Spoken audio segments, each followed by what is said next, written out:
अथ श्री हरिनाममाला स्तोत्रम्। गोविन्दं गोकुलानन्दं गोपालं गोपीवल्लभं गोवर्धनोद्धरं धीरं तं वन्दे गोमतीप्रियं। नारायणं निराकारं नरवीरं नरोत्तमं नृसिंहं नागनाथं च तं वन्दे नरकान्तकं। पीताम्बरं पद्मनाभं पद्माक्षं पुरुषोत्तमं पवित्रं परमानन्दं तं वन्दे परमेश्वरं। राघवं रामचन्द्रं च रावणारिं रमापतिं राजीवलोचनं रामं तं वन्दे रघुनन्दनं। वामनं विश्वरूपं च वासुदेवं च विठ्ठलं विश्वेश्वरं विभुं व्यासं तं वन्दे देवकीसुतं। दामोदरं दिव्यसिंहं दयालुं दीननायकं दैत्यारिं देवदेवेशं तं वन्दे देवकीसुतं। मुरारिं माधवं मत्स्यं मुकुन्दं मुष्टिमर्दनं मुञ्जकेशं महाबाहुं तं वन्दे मधुसूदनं।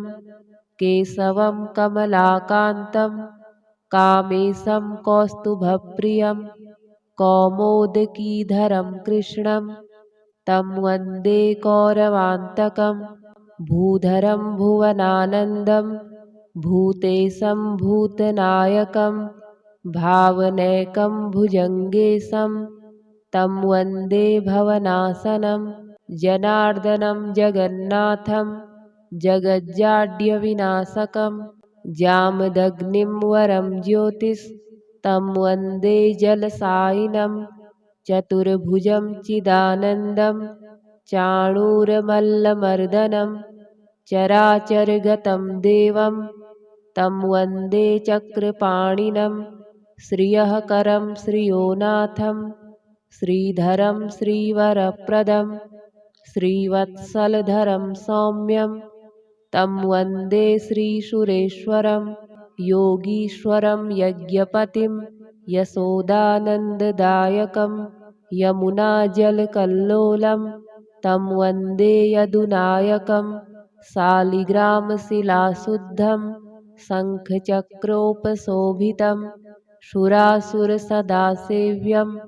तं वन्दे साधुवल्लभं। त्रिविक्रमं तपोमूर्तिं त्रिविधाघोघनाशनं त्रिस्थलं तीर्थराजेन्द्रं तं वन्दे तुलसीप्रियम्। अनन्तम् आदिपुरुषम् अच्युतं च वरप्रदम् आनन्दं च सदानन्दं तं वन्दे चाघनाशनं। लीलया धृतभूभारं लोकसत्त्वैकवन्दितं लोकेश्वरं च श्रीकान्तं तं वन्दे लक्ष्मणप्रियं। हरिं च हरिणाक्षं च हरिनाथं हरिप्रियं हलायुधसहायं च तं वन्दे हनुमत्पतिं। हरिनामकृतामाला पवित्रा पापनाशिनी बलिराजेन्द्रेण चोक्ता कण्ठे धार्या प्रयत्नतः। गोविन्दं गोकुलानन्दं गोपालं गोपीवल्लभं गोवर्धनोद्धरं धीरं तं वन्दे गोमतीप्रियं। नारायणं निराकारं नरवीरं नरोत्तमं नृसिंहं नागनाथं च तं वन्दे नरकान्तकं। पीताम्बरं पद्मनाभं पद्माक्षं पुरुषोत्तमं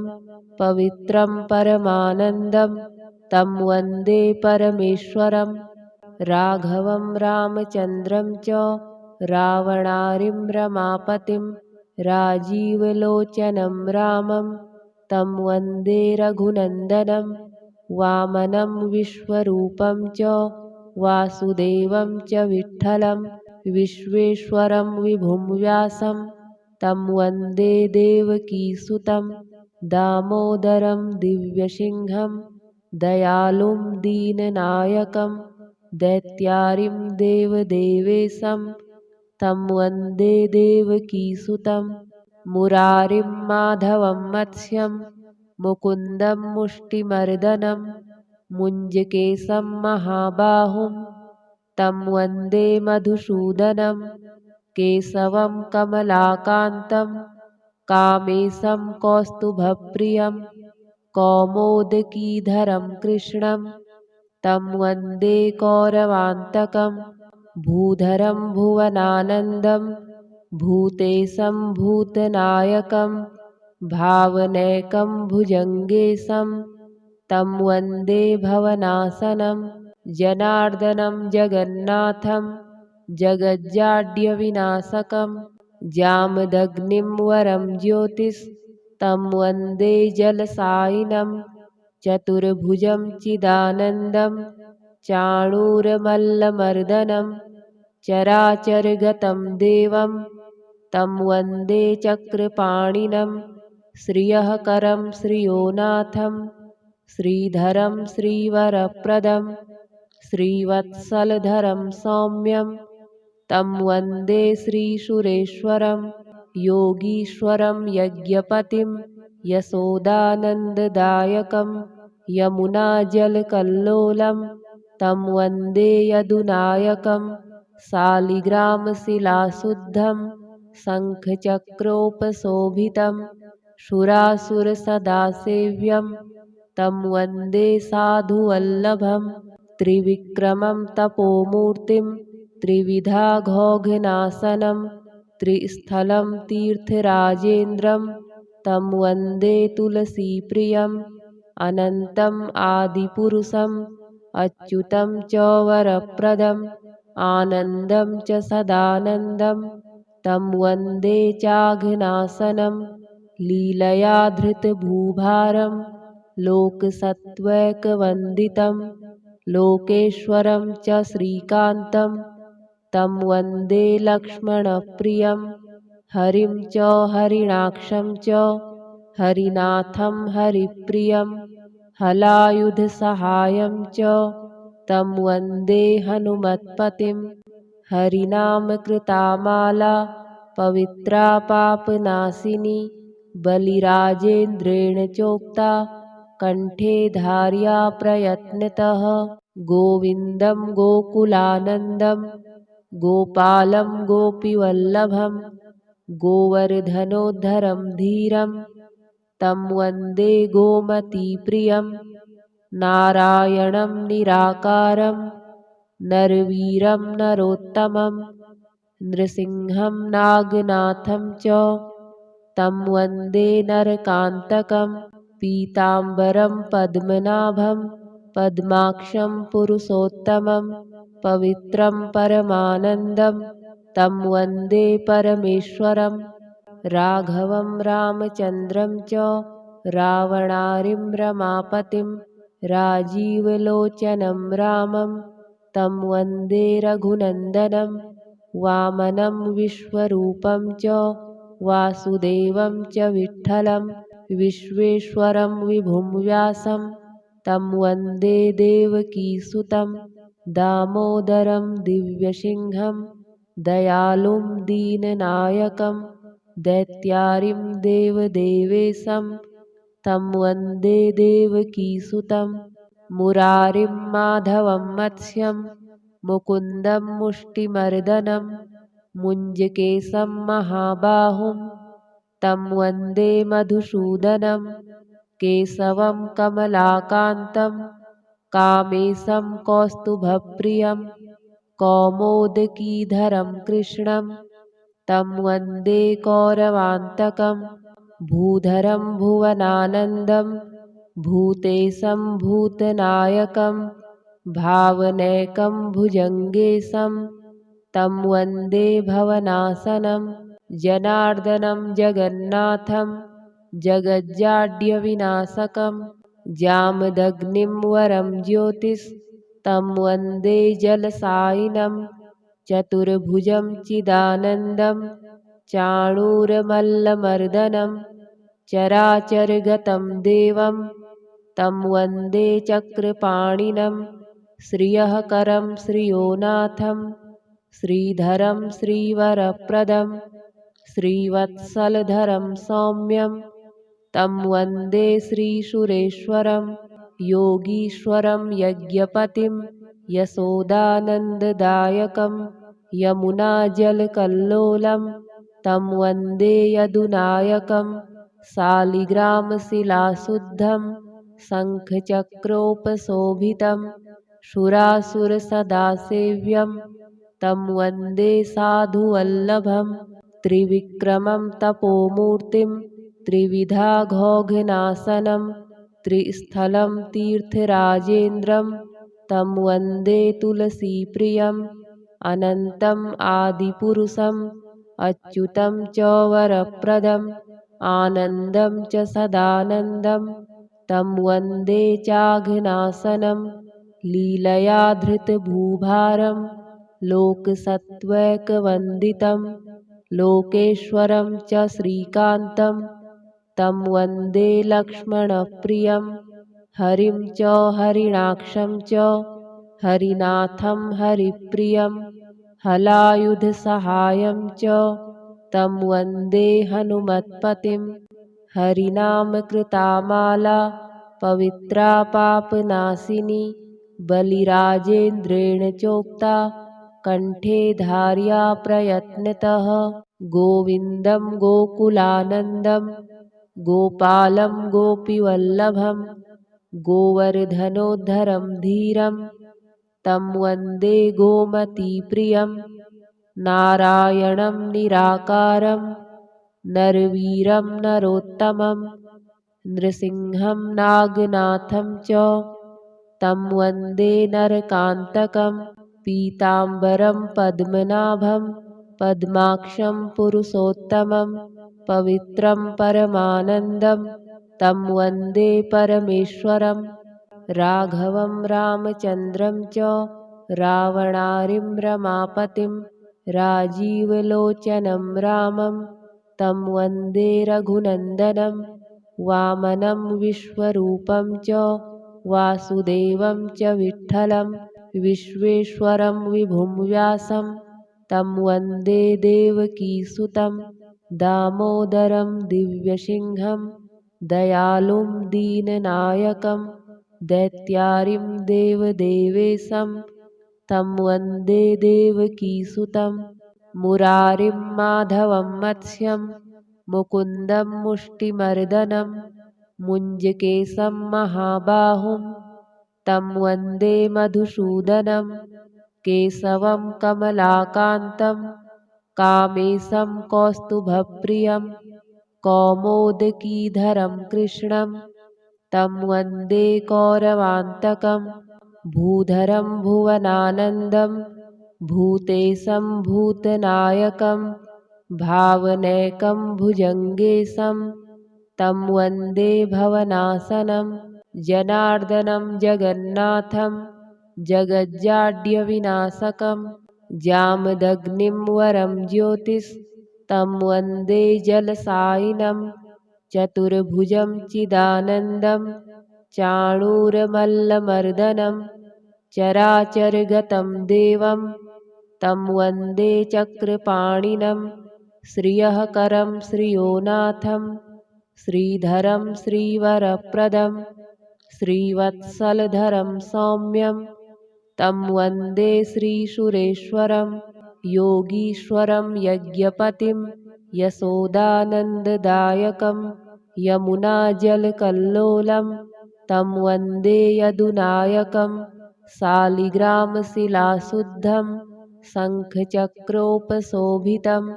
सुरासुरसदासेव्यं तं वन्दे साधुवल्लभं त्रिविक्रमं तपोमूर्तिं त्रिविधाघोघनाशनं त्रिस्थलं तीर्थराजेन्द्रं तं वन्दे तुलसीप्रियम् अनन्तम् आदिपुरुषम् अच्युतं च वरप्रदम् आनन्दं च सदानन्दं तं वन्दे चाघनाशनं लीलया धृतभूभारं लोकसत्त्वैकवन्दितं लोकेश्वरं च श्रीकान्तं तं वन्दे लक्ष्मणप्रियं हरिं च हरिणाक्षं च हरिनाथं हरिप्रियं हलायुधसहायं च तं वन्दे हनुमत्पतिं हरिनामकृतामाला पवित्रा पापनाशिनी बलिराजेन्द्रेण चोक्ता कण्ठे धार्या प्रयत्नतः गोविन्दं गोकुलानन्दं गोपालं गोपीवल्लभं गोवर्धनोद्धरं धीरं तं वन्दे गोमतीप्रियं नारायणं निराकारं नरवीरं नरोत्तमं नृसिंहं नागनाथं च तं वन्दे नरकान्तकं पीताम्बरं पद्मनाभं पद्माक्षं पुरुषोत्तमं पवित्रं परमानन्दं तं वन्दे परमेश्वरं राघवं रामचन्द्रं च रावणारिं रमापतिं राजीवलोचनं रामं तं वन्दे रघुनन्दनं वामनं विश्वरूपं च वासुदेवं च विठ्ठलं विश्वेश्वरं विभुं व्यासं तं वन्दे देवकीसुतं दामोदरं दिव्यसिंहं दयालुं दीननायकं दैत्यारिं देवदेवेशं तं वन्दे देवकीसुतं मुरारिं माधवं मत्स्यं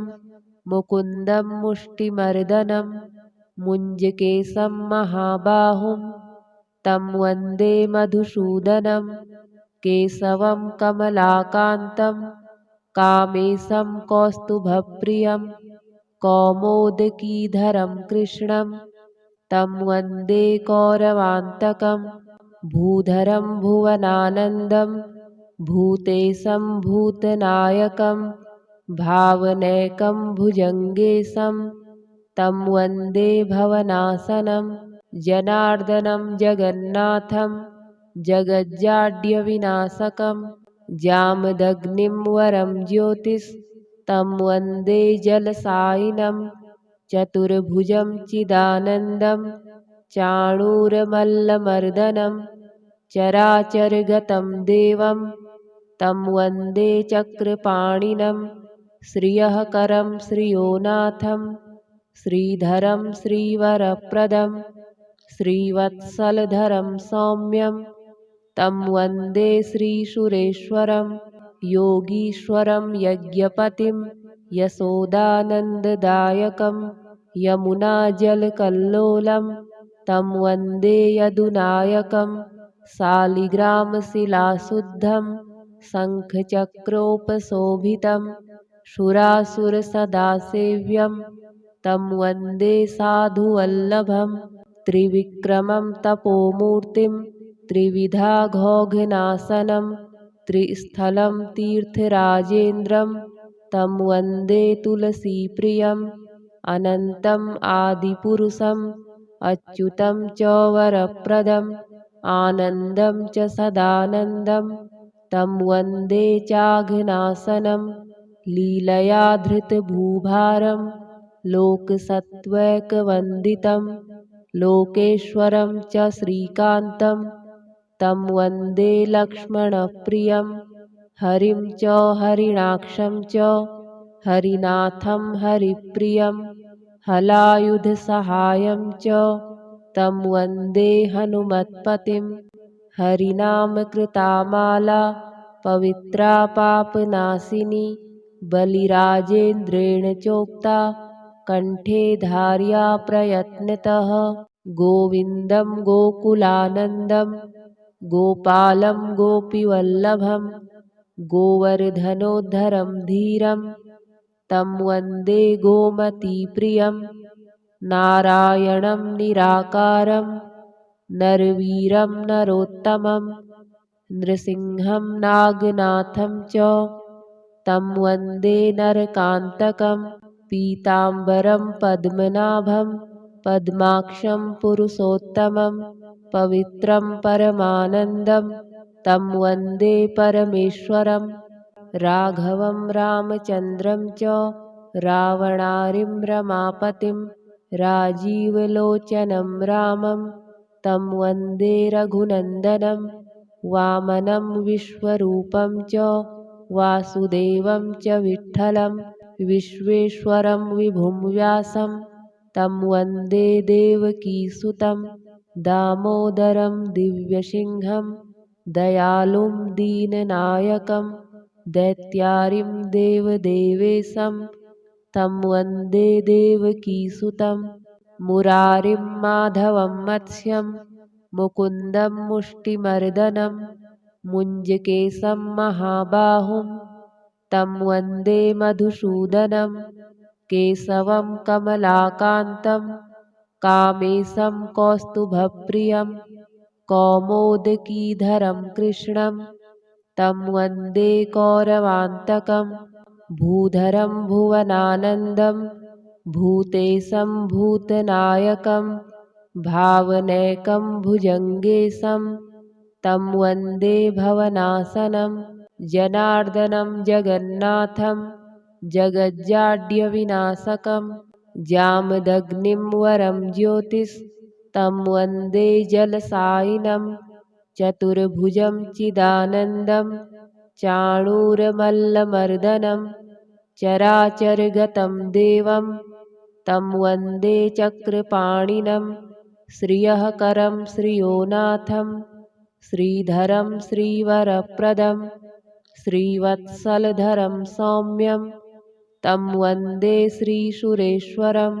योगीश्वरं यज्ञपतिं यशोदानन्ददायकं यमुनाजलकल्लोलं तं वन्दे यदुनायकं शालिग्रामशिलाशुद्धं शङ्खचक्रोपशोभितं सुरासुरसदासेव्यं तं वन्दे साधुवल्लभं त्रिविक्रमं तपोमूर्तिं त्रिविधाघोघनाशनं त्रिस्थलं तीर्थराजेन्द्रं तं वन्दे तुलसीप्रियम् अनन्तम् आदिपुरुषम् अच्युतं च वरप्रदम् आनन्दं च सदानन्दं तं वन्दे चाघनाशनं लीलया धृतभूभारं लोकसत्त्वैकवन्दितं लोकेश्वरं च श्रीकान्तं तं वन्दे लक्ष्मणप्रियं हरिं च हरिणाक्षं च हरिनाथं हरिप्रियं हलायुधसहायं च तं वन्दे हनुमत्पतिं हरिनामकृतामाला पवित्रा पापनाशिनी बलिराजेन्द्रेण चोक्ता कण्ठे धार्या प्रयत्नतः गोविन्दं गोकुलानन्दं गोपालं गोपीवल्लभं गोवर्धनोद्धरं धीरं तं वन्दे गोमतीप्रियं नारायणं निराकारं नरवीरं नरोत्तमं नृसिंहं नागनाथं च तं वन्दे नरकान्तकं पीताम्बरं पद्मनाभं पद्माक्षं पुरुषोत्तमं पवित्रं परमानन्दं तं वन्दे परमेश्वरं राघवं रामचन्द्रं च रावणारिं रमापतिं राजीवलोचनं रामं तं वन्दे रघुनन्दनं वामनं विश्वरूपं च वासुदेवं च विठ्ठलं विश्वेश्वरं विभुं व्यासं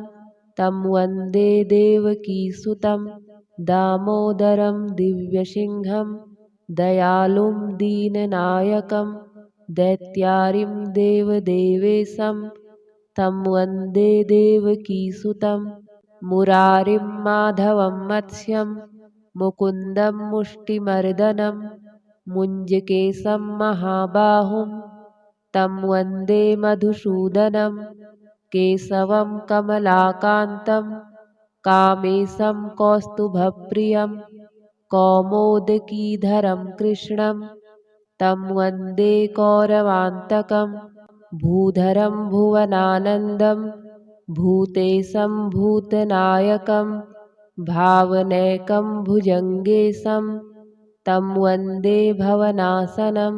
जनार्दनं जगन्नाथं जगज्जाड्यविनाशकं जामदग्निं वरं ज्योतिस्तं वन्दे जलसायिनं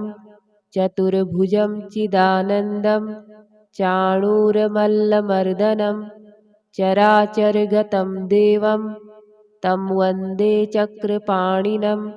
श्रियःकरं श्रियोनाथं श्रीधरं श्रीवरप्रदं श्रीवत्सलधरं सौम्यं तं वन्दे श्रीसुरेश्वरं योगीश्वरं यज्ञपतिं यशोदानन्ददायकं यमुनाजलकल्लोलं तं वन्दे यदुनायकं शालिग्रामशिलाशुद्धं शङ्खचक्रोपशोभितं सुरासुरसदासेव्यं तं वन्दे साधुवल्लभं त्रिविक्रमं तपोमूर्तिं त्रिविधाघोघनाशनं त्रिस्थलं तीर्थराजेन्द्रं तं वन्दे तुलसीप्रियम् अनन्तम् आदिपुरुषम् अच्युतं च वरप्रदम् आनन्दं च सदानन्दं तं वन्दे चाघनाशनं लीलया धृतभूभारं लोकसत्त्वैकवन्दितं लोकेश्वरं च श्रीकान्तं तं वन्दे लक्ष्मणप्रियं हरिं च हरिणाक्षं च हरिनाथं हरिप्रियं हलायुधसहायं च तं वन्दे हनुमत्पतिं हरिनामकृतामाला पवित्रा पापनाशिनी बलिराजेन्द्रेण चोक्ता कण्ठे धार्या प्रयत्नतः गोविन्दं गोकुलानन्दं गोपालं गोपीवल्लभं गोवर्धनोद्धरं धीरं तं वन्दे गोमतीप्रियं नारायणं निराकारं नरवीरं नरोत्तमं नृसिंहं नागनाथं च तं वन्दे नरकान्तकं पीताम्बरं पद्मनाभं पद्माक्षं पुरुषोत्तमं पवित्रं परमानन्दं तं वन्दे परमेश्वरं राघवं रामचन्द्रं च रावणारिं रमापतिं राजीवलोचनं रामं तं वन्दे रघुनन्दनं वामनं विश्वरूपं च वासुदेवं च विठ्ठलं विश्वेश्वरं विभुं व्यासं तं वन्दे देवकीसुतं दामोदरं दिव्यसिंहं दयालुं दीननायकं दैत्यारिं देवदेवेशं तं वन्दे देवकीसुतं मुरारिं माधवं मत्स्यं मुकुन्दं मुष्टिमर्दनं मुञ्जकेशं महाबाहुं तं वन्दे मधुसूदनं केशवं कमलाकान्तं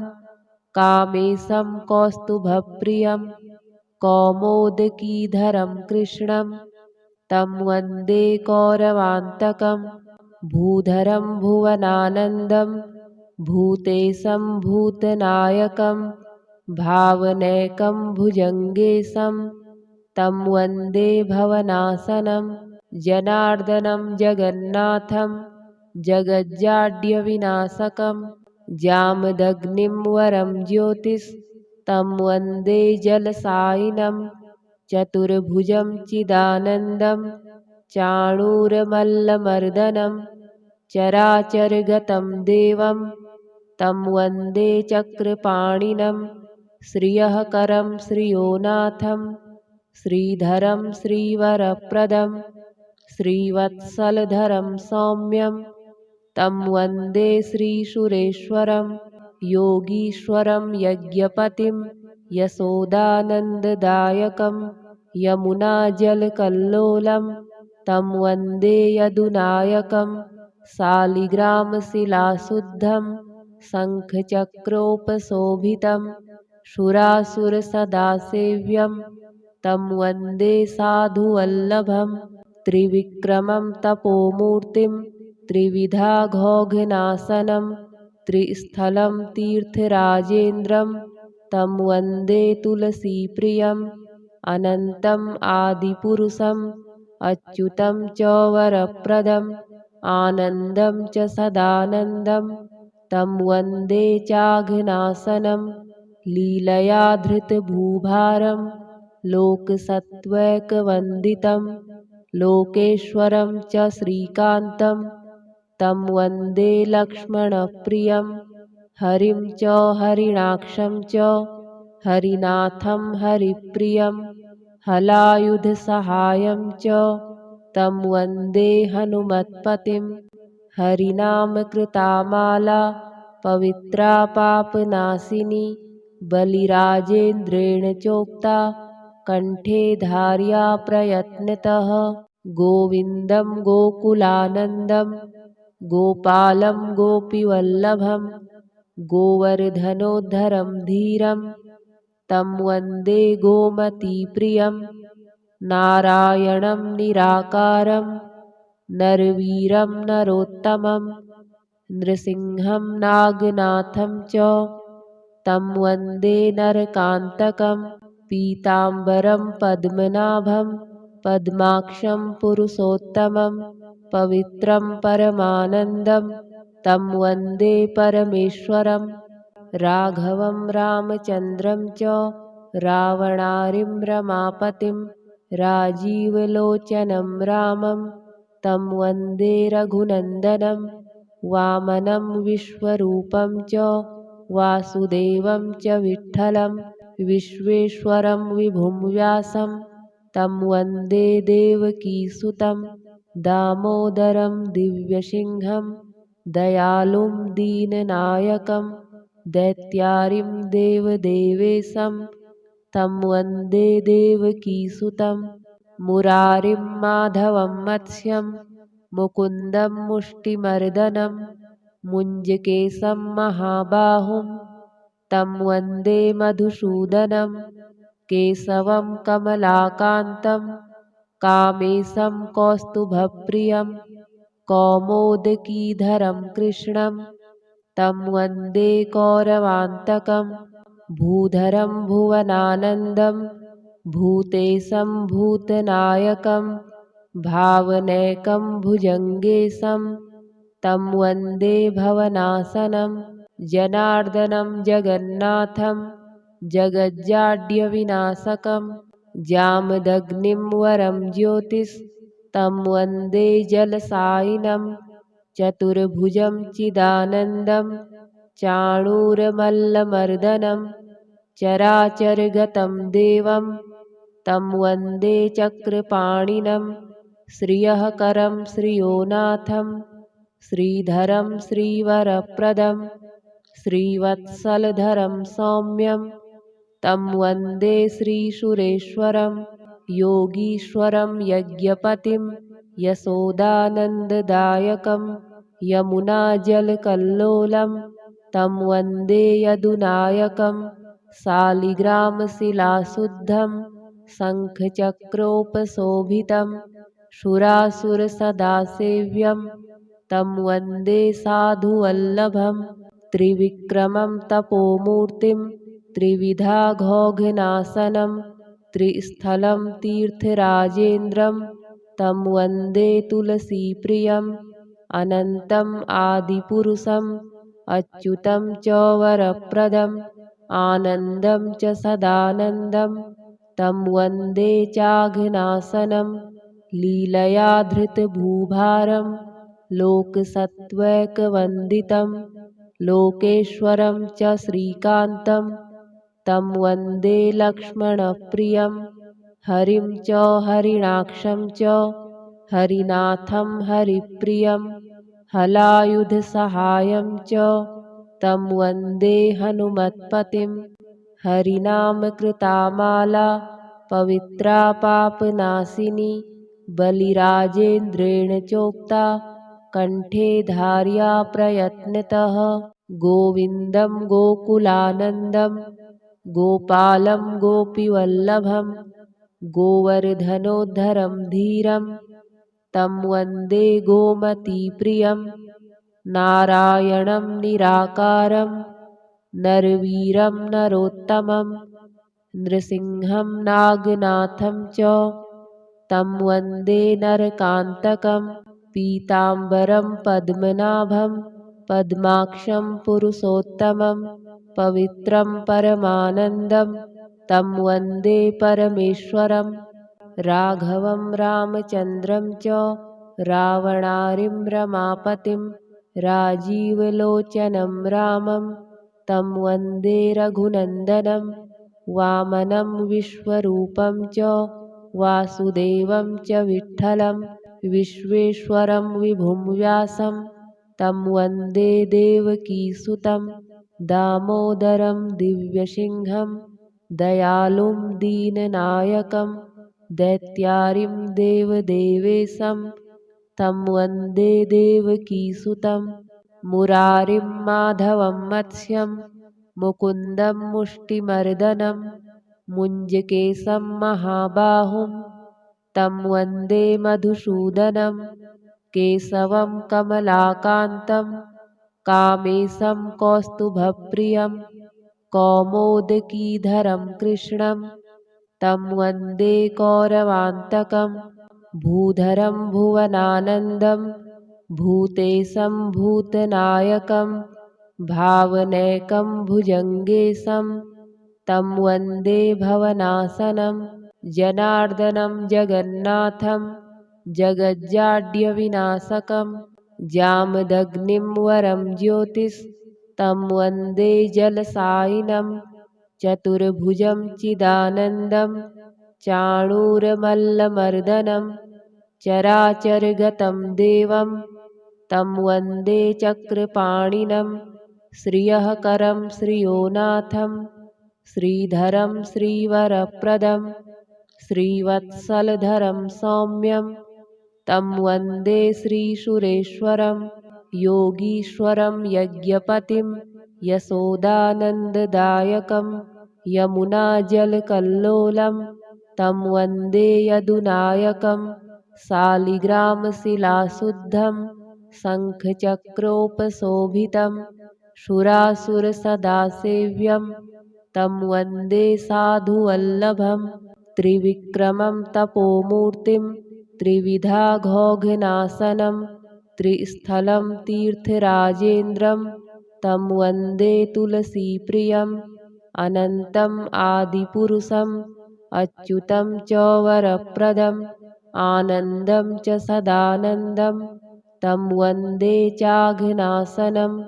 लीलया धृतभूभारं लोकसत्त्वैकवन्दितं लोकेश्वरं च श्रीकान्तं तं वन्दे लक्ष्मणप्रियं हरिं च हरिणाक्षं च हरिनाथं हरिप्रियं हलायुधसहायं च तं वन्दे हनुमत्पतिं हरिनामकृतामाला पवित्रा पापनाशिनी बलिराजेन्द्रेण चोक्ता कण्ठे धार्या प्रयत्नतः गोविन्दं गोकुलानन्दं गोपालं गोपीवल्लभं गोवर्धनोद्धरं धीरं तं वन्दे गोमतीप्रियं नारायणं निराकारं नरवीरं नरोत्तमं नृसिंहं नागनाथं च तं वन्दे नरकान्तकं पीताम्बरं पद्मनाभं पद्माक्षं पुरुषोत्तमं पवित्रं परमानन्दं तं वन्दे परमेश्वरं राघवं रामचन्द्रं च रावणारिं रमापतिं राजीवलोचनं रामं तं वन्दे रघुनन्दनं वामनं विश्वरूपं च वासुदेवं च विठ्ठलं विश्वेश्वरं विभुं व्यासं तं वन्दे देवकीसुतं दामोदरं दिव्यसिंहं दयालुं दीननायकं दैत्यारिं देवदेवेशं तं वन्दे देवकीसुतं मुरारिं माधवं मत्स्यं मुकुन्दं मुष्टिमर्दनं मुञ्जकेशं महाबाहुं तं वन्दे मधुसूदनं केशवं कमलाकान्तं कामेशं कौस्तुभप्रियं कौमोदकीधरं कृष्णं तं वन्दे कौरवान्तकं भूधरं भुवनानन्दं भूतेशं भूतनायकं भावनैकं भुजङ्गेशं तं वन्दे भवनाशनं जनार्दनं जगन्नाथं जगज्जाड्यविनाशकं जामदग्निं वरं ज्योतिस्तं वन्दे जलसायिनं चतुर्भुजं चिदानन्दं चाणूरमल्लमर्दनं चराचरगतं देवं तं वन्दे चक्रपाणिनं श्रियःकरं श्रियोनाथं श्रीधरं श्रीवरप्रदं श्रीवत्सलधरं सौम्यं तं वन्दे श्रीसुरेश्वरं योगीश्वरं यज्ञपतिं यशोदानन्ददायकं यमुनाजलकल्लोलं तं वन्दे यदुनायकं शालिग्रामशिलाशुद्धं शङ्खचक्रोपशोभितं सुरासुरसदासेव्यं तं वन्दे साधुवल्लभं त्रिविक्रमं तपोमूर्तिं त्रिविधाघोघनाशनं त्रिस्थलं तीर्थराजेन्द्रं तं वन्दे तुलसीप्रियम् अनन्तम् आदिपुरुषम् अच्युतं च वरप्रदम् आनन्दं च सदानन्दं तं वन्दे चाघनाशनं लीलया धृतभूभारं लोकसत्त्वैकवन्दितं लोकेश्वरं च श्रीकान्तं तं वन्दे लक्ष्मणप्रियं हरिं च हरिणाक्षं च हरिनाथं हरिप्रियं हलायुधसहायं च तं वन्दे हनुमत्पतिं हरिनामकृतामाला पवित्रा पापनाशिनी बलिराजेन्द्रेण चोक्ता कण्ठे धार्या प्रयत्नतः